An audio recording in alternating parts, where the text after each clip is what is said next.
Hi actors, performers and creators out there, it's great to have you back. Once again, this is Lorenzo from the COACHMC studio, the studio that helps you to shape unique behavior deliveries and get recognized in the audition room. And today's topic is all about distractions and how distractions literally can blow your audition. Because every second you're distracted inside the audition room, you're not living the other life. Every second that you're thinking about your distraction, well, you're thinking about a distraction, and an actor who's distracted lacks tension.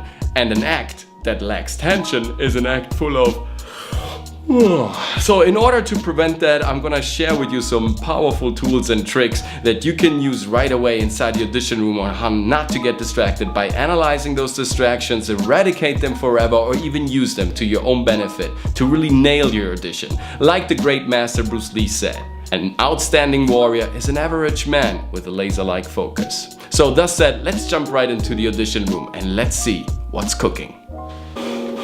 It's time to cut that shit and make it happen. Yes, fellas. Make it happen. Press pause right away and comment in the comment section below, distraction, if you think that you might heard this already. Because I know how this works. I'm an actor myself. When I get a big casting call, I'm like every other actor. I'm so excited. I jump right into my audition prep. I work out a little bit, start thinking about kind of style I'm gonna wear. And then all these strange procedures and habits start kicking into my life. Like doing the lines while I'm performing my yoga tree, doing the lines naked in front of the mirror, doing the lines while running in the park, doing the lines while I'm torturing my pets, and doing the lines while I'm feeding a little bird that doesn't really exist. It's just an illusion of my mind. All these crazy things and twerks, little superstitious habits that we deploy whenever this, big casting call drives in. I love those things and I think they are vital. I think they're crucial for us. And going through all these procedures shows me how this imaginary life evokes different arts and movements and different practices. And then the big day comes in and we can't wait to rush into the casting director's office. We see all these other actors, right, rehearsing their lines and going crazy, right, confused and totally excited, depressed and melancholic, and all these crazy turmoils, fireworks of emotions bursting in front of your eyes. And then finally the casting director assistant calls you into the room and you take out your notes and your slices and you're ready to roll out. And then the casting director asks you, before we start to read, can you tell me a little bit about yourself, please?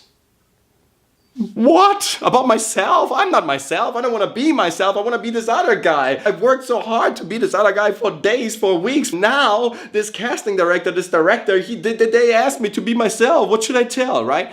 And this could be a potential danger to your audition because you get distracted by the stared question, now tell me about yourself, which is actually part of the audition already. So to make sure that that doesn't happen, that you stay focused, that you're not getting distracted by such a great question, because let's face it, you just have a limited time range inside of the casting director's office, maybe 20 minutes, packed with missions, packed with things that you have to do. And somebody is giving you the chance, the director or the casting director or the production company is giving you the chance to talk about yourself for a couple of minutes. Chances are that if you nail this initial slate, chances are you get booked. You're not coming into the audition room to show that you're a good actor, because you are a great actor already if you're auditioning for that part. They call you because they think this is a good fit for us. What they want to know now, like personally, privately, intimately, who you are, if you're likable, if you're a great guy to work with, the production company, the casting director, the director itself. They have to invest time and money in you. They want to know if every part is in the right place, if every little wheel of this great mechanism works in a perfect manner. And to make sure that every little part is in the right place, they have to ask you some questions. Don't get distracted by that. Instead of doing that, do your homework. Write down a nice, clean, precise, concise, quick, intriguing slate that really captures the attention.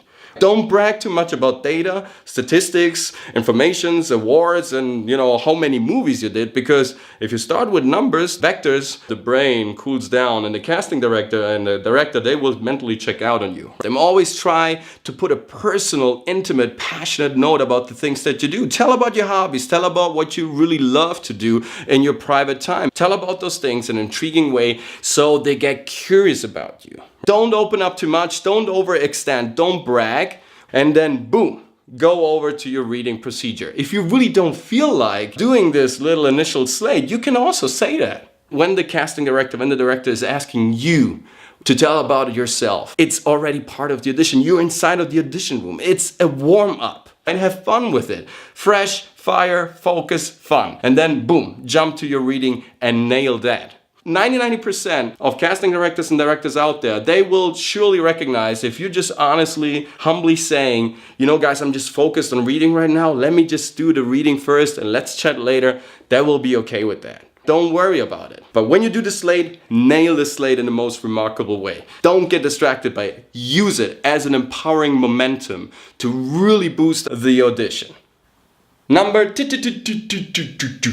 You have to be clear about the fact that the casting director's office is a creative workplace. And like any workplace, some unpredictable events could occur. So let's say the casting director gets a phone call, or the director needs to stand up and talk to somebody of the production company, or some assistant is checking some emails, or some phones are ringing all the time, or the camera set is not really working, or sometimes our fellow colleague that has to read for us, well, maybe he hasn't his best day. So all these things could turn out to be a distraction to us, a potential danger, a hazard to our career even. Who knows? Maybe this is the role that will get you the breakthrough. So you need to stay focused in the face of all these potential distractions that could kick in. You know, I grew up with street art. I always performed street art, and sometimes, if I have the time, which I don't have anymore, sometimes even today I go out on the street and do some tagging and do some graffiti. Of course, just legal. The street is the most distracting, annoying, difficult place to deploy art in,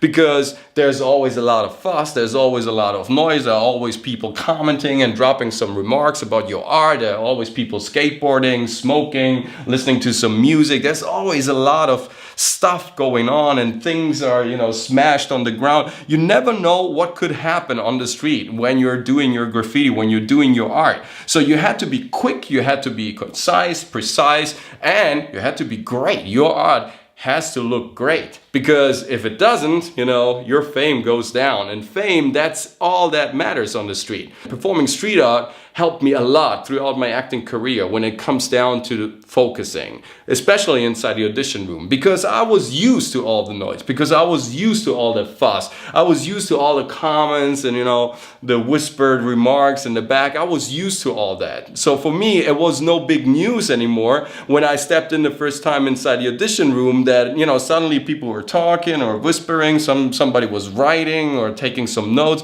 For me, that was all fine. But a lot of people are not used to that. Why? Because they're preparing their audition in their cozy little warm apartment with a glass of red wine while they're, you know, watching the chimney burn and, you know, listening to some nice classical music that inspires them a lot. And this is all beautiful and it's great. And I think it's super important to get to the, you know, to the core of the character, to, you know, to plunge into your character, into this, you know, this other life. This is super. But once you've nailed that, once you got a good grip, you got a nice idea, you got a good idea what your character, what this other life actually is all about, by all means, you have to test yourself. You have to stress test yourself. Think about an Airbus, like a big Airbus. They stress test the wings of an Airbus 8 times as much as it could occur under the heaviest circumstances in real life time. They bend the wings so hard it could actually never occur in real life. So they make sure by doing so that nothing will ever happen, even under the craziest circumstances. The wings of an Airbus, they will always take the passengers home to the airport. And the same thing is true about your art. Stress test your art under very heavy circumstances so you can live up to the competition. Let's say once you've memorized the lines, once you're sure about what you want to do, go out on the street and perform right next to another performer and see if you can catch the attention of some people walking by. Hop on the train and perform your lines on the train and see how many distractions in the train could occur, all the strange noises, or on any public transportation. Stepping out of the comfort zone always means that you are triggering something new in your system and your brain activates and is focused way more than just at home with a nice glass of wine, right? So do that. Step out of your comfort zone and train yourself under very hard circumstances. If you don't want to go out, by all means, invite some friends over. Let them make some noise and some fuss at your place. Let them see what you have to offer. Let them see how they react to your performance. By doing so, you make sure you get used to distractions. You get used to, distracting noises, flashing lights, or strange sounds, or very strange smelling objects. Whatever it is, when you're stepping inside the audition room, the only thing that matters is that you share in a remarkable way.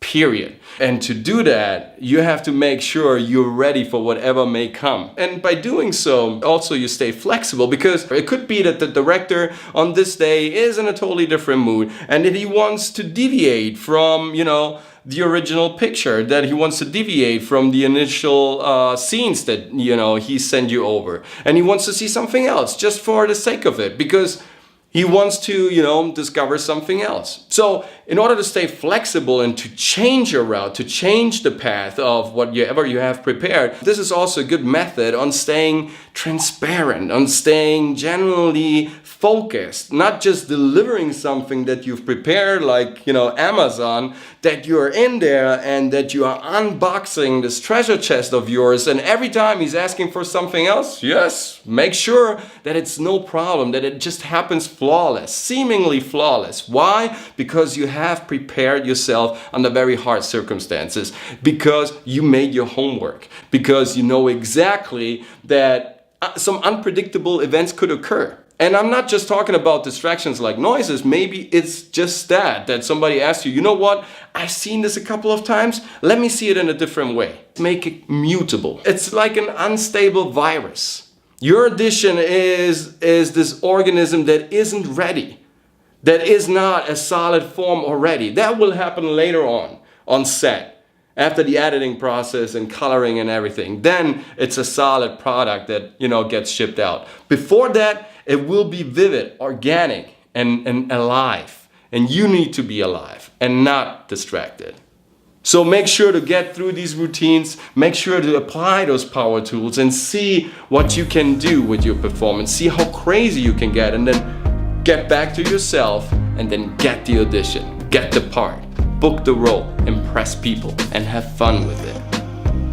I guess that's it for today, guys. Thank you so much for sticking with us till the end. It was a great pleasure sharing those tools with you. Let me know in the comment section below what kind of distractions you are fighting in your everyday life and what kind of topics you want to see covered as a video from the COACHMC studio in the near future. By the way, if you're here for the first time, consider subscribing and share this video to your community, because our mission here at the COACHMC studio is to create a strong community of great actors for ever better performances, truly remarkable performances. So smash that bell button to join the notification squad, and see you next time. Do love act. And don't get distracted.